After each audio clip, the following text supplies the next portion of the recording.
Wie oft wünscht sich jemand eine zweite Chance?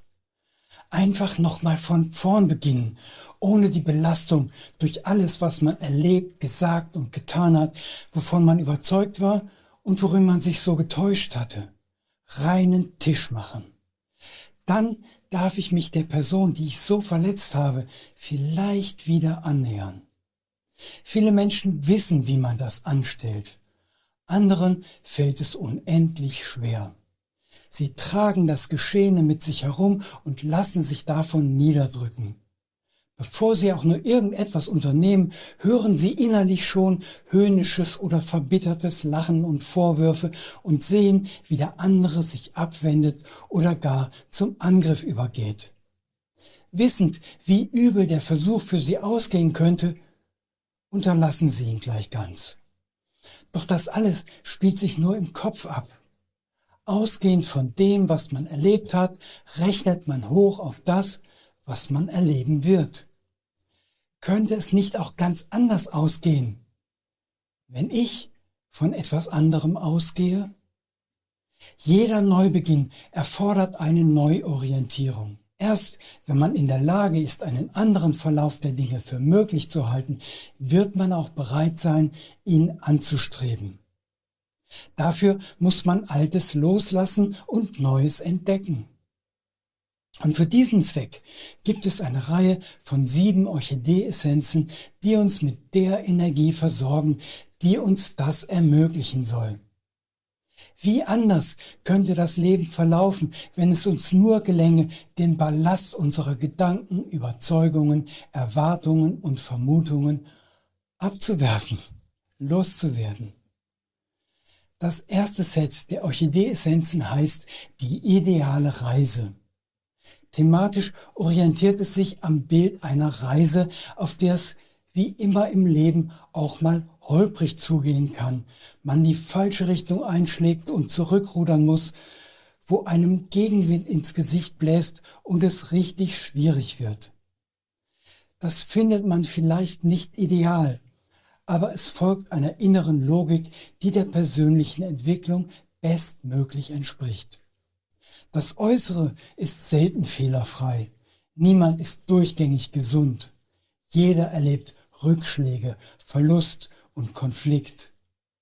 Die ideale Reise bezieht sich auf das, was sich im Innern abspielt. Sie beschreibt eine Abfolge von Entwicklungsschritten, die eine solche Reise von einem Desaster in ein Abenteuer verwandeln können. Wenn alles glatt geht, heißt das nämlich nicht unbedingt, dass auch alles gut geht. Reibungslosigkeit ist nicht das gewünschte Ideal im Sinne der Orchideen. Auf Reibung bewusst, flexibel und angemessen reagieren können, kann uns dem Ideal dessen, wer wir eigentlich sein möchten, näher bringen. Deshalb eignet sich die Essenz Purify zur Unterstützung jeden Neubeginns. Sie lässt uns Altlasten abwerfen und gibt uns im Austausch dafür Offenheit und Freiheit. Sie zweifeln daran, eine zweite Chance verdient zu haben? Was wollen Sie lieber loslassen? Die zweite Chance oder die Zweifel? Was hilft Ihnen weiter und was nicht? Purify ist die große Aufräumblüte.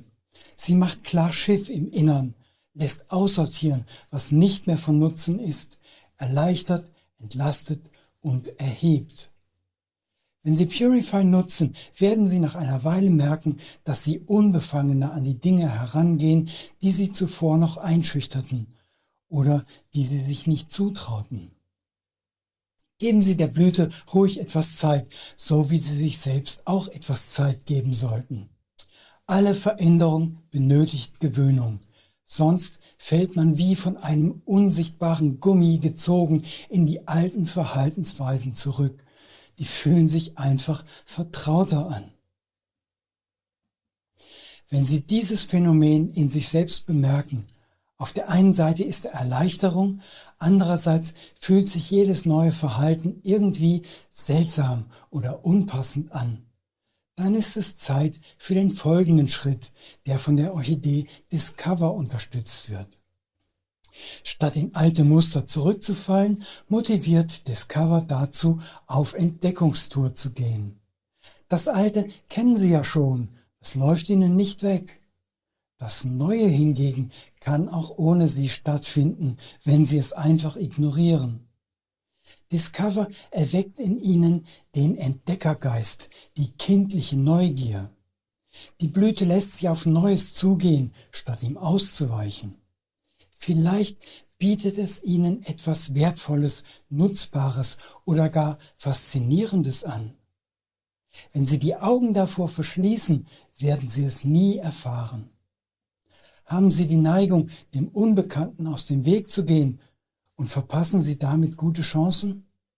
Dann wäre dies die Gelegenheit, Ihre innere Ausrichtung neu zu justieren. Das ist, was Discover uns erleichtert. Es gibt einen logischen Schritt, der sich dem anschließt. Nun haben Sie sich von Altem befreit und Neuem geöffnet und dabei eine Veränderung Ihrer Wahrnehmung eingeleitet, auch der Wahrnehmung von sich selbst. Jetzt ist es Zeit, etwas zu unternehmen, aktiv ins Geschehen einzugreifen und etwas mit dem Neuen zu machen. Verspüren Sie noch einen gewissen Hang abzuwarten und passiv zu bleiben? Dann können Sie die Orchidee Create zu Hilfe nehmen, um Ihren inneren Gestalter zum Vorschein zu bringen. Er personifiziert die Kraft, die Sie neugierig sein lässt auf all das, was man mit dem Erlebten, Erfahrenen und Erworbenen nun anstellen kann. Sie bleiben nicht länger Spielball des Schicksals, Sie gestalten es selbst. Sie erschaffen aus dem, was Sie vorgefunden haben, etwas Neues. Sie gestalten es nach Ihren Wünschen. Sie werden kreativ und verspüren die Lust an der Tätigkeit, die Dinge Ihres Lebens zu beeinflussen, zu verschönern und ihnen eine persönliche Note zu verleihen. Denken Sie an ein Musikinstrument, dessen Nutzung Sie erlernt haben. Damit hören Sie doch nicht auf, sobald Sie die Tonleitern beherrschen. Der Spaß geht doch erst richtig los, wenn Sie ganze Lieder spielen können, vielleicht gar selbst welche erfinden. Sie fügen Ihrer Persönlichkeit die Kraft der Kreativität hinzu. Schon wieder haben Sie sich gewandelt. Dafür mussten Sie nichts weiter tun, als nutzloses Loslassen, sich neugierig den neuen Möglichkeiten zuzuwenden und daraus etwas zu machen. Und das hat etwas Neues aus Ihnen gemacht. Sie sind bereit für die nächste Phase. Lernen Sie lieben, die Dinge zu tun, die Sie tun. Lernen Sie auch diejenigen zu lieben, die Ihre Meinung nicht teilen. Ist es Ihnen jemals in den Sinn gekommen, die Luft zu lieben, die Sie atmen? Finden Sie den Brunnen der Liebe in sich selbst. Wie ist das eigentlich, zu lieben? Jeder verwendet das Wort und doch bleibt die Frage, tut er oder sie es auf dieselbe Weise? Oder verstehen Sie etwas ganz anderes darunter? Da fällt mir das Zitat von Jerry Rubin ein. Wie kann ich sagen, ich liebe dich, nachdem ich hörte, Autos lieben Shell? Seien Sie bitte keine Maschine. Auf Ihrer Orchideenreise haben Sie nun damit begonnen, in immer größerem Maße selbst zu bestimmen, was Sie denken und was Sie tun. Was halten Sie davon, eine weitere Stufe der Entwicklungsleiter zu erklimmen und nun auch selbst zu entscheiden, wie, was und wen Sie lieben? Nicht darauf zu warten, quasi vom Blitz getroffen zu werden, weil plötzlich jemand vor Ihnen auftaucht, der einen so richtig umhaut. Wie oft passiert sowas schon? Und doch sind insgeheim viele davon überzeugt, genau so müsse es geschehen.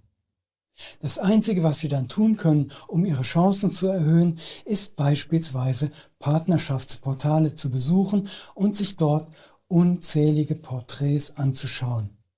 In der Hoffnung, diesmal durch ein Foto wie vom Blitz getroffen zu werden.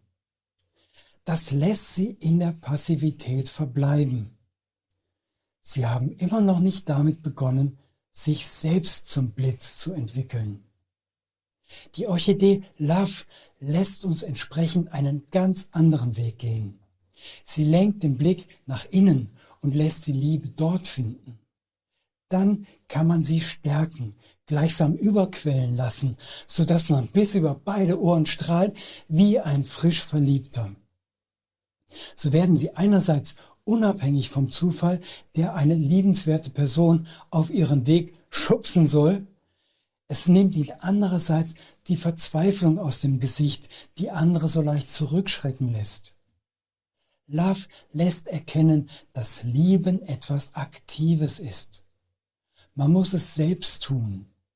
Man muss sich dabei nur von dem Gedanken lösen, bestimmte Voraussetzungen dafür erfüllen zu müssen.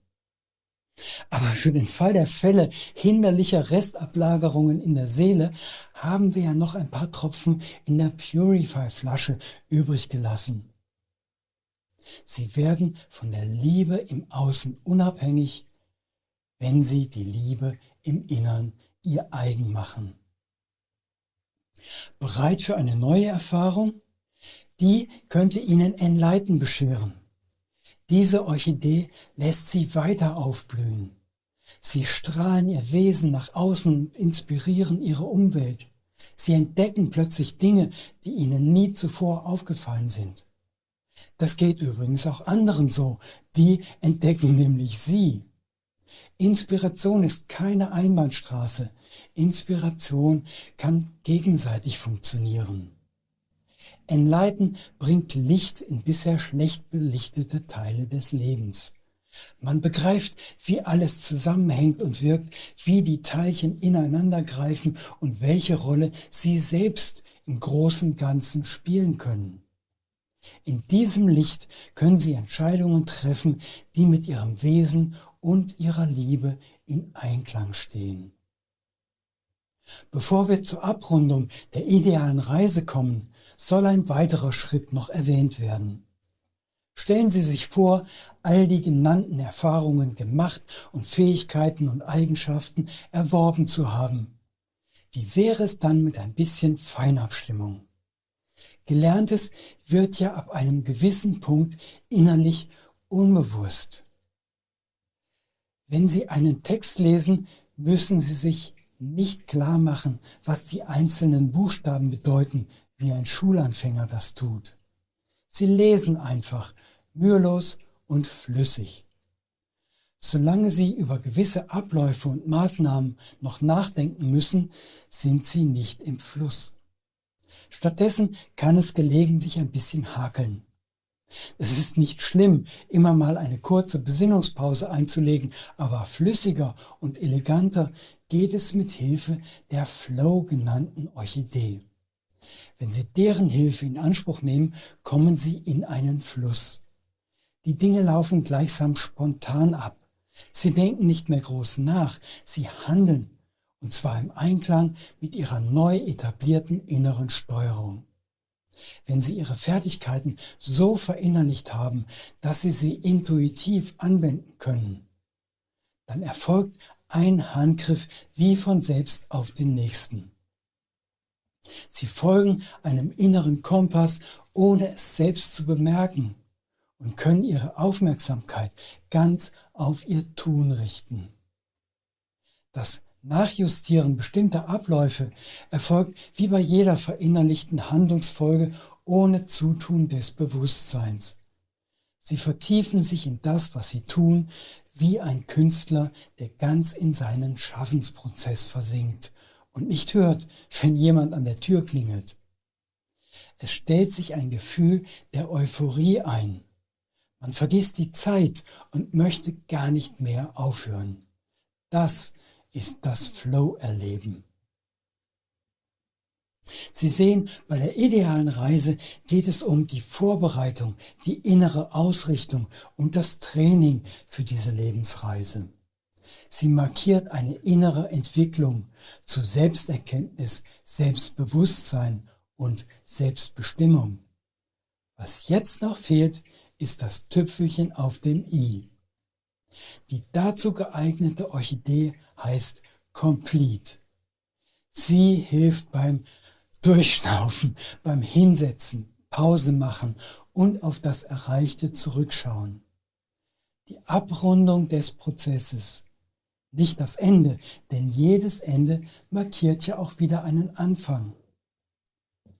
Complete lässt sich als Vervollständigung verstehen, als Zusammenfassung und Konsolidierung des Erfolgs, aber auch als Sprungbrett für neue Abenteuer, denen nun aber nicht mehr negative Erfahrungen eine Richtung vorgeben, sondern die durch die erworbene Reife und Weisheit erleichtert wird.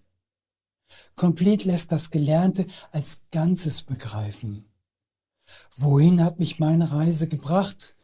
Ist das Ziel, so wie ich es mir erträumt hatte? Ist es vielleicht sogar besser? Wer bin ich geworden? Möchte ich eine Weile hier bleiben oder will ich bald wieder aufbrechen? Jetzt sehe ich das große Ganze dessen, was hinter mir liegt. Das macht Appetit auf das noch größere Ganze, das vor mir liegt. Nun kann ich neu starten. Oder mich den scheinbar eher profanen Dingen des Lebens widmen, die ich vielleicht vernachlässigt hatte.